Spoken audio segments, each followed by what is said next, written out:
اللہ رب العزت نے ایمان والوں کو دو حکم ارشاد فرمائے ہیں۔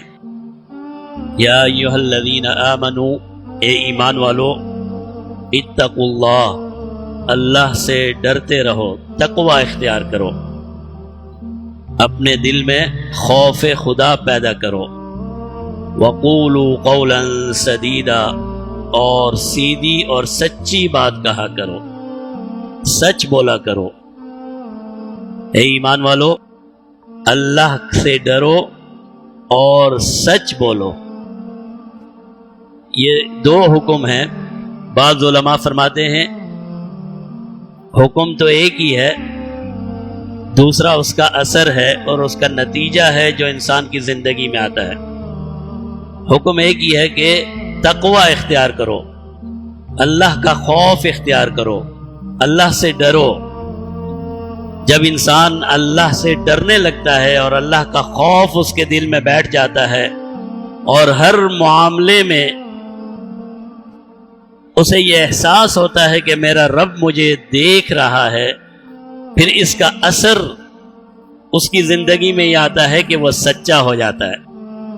قولوا قولا سدیدا، پھر وہ سچائی کو اپنا لیتا ہے، پھر وہ جھوٹ سے، غلط بیانی سے، ہر قسم کے گناہ سے دور ہونے لگتا ہے۔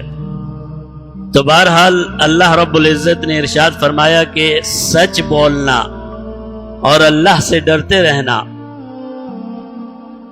اور یہ سچائی یہ ایمان کی صفت ہے، صاحب ایمان کی صفت ہے۔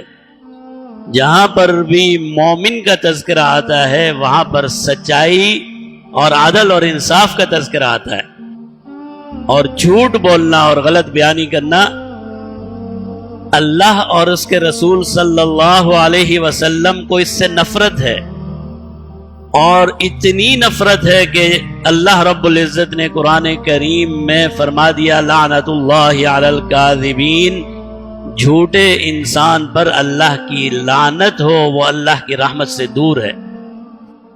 جھوٹا انسان اللہ کی لعنت میں ہے، غضب میں ہے، ناراضگی میں ہے، اللہ اس سے خوش نہیں ہے، اور جس سے اللہ خوش نہ ہو پھر اس کا دین، اس کی آخرت بھی تباہ اور اس کی دنیا بھی تباہ۔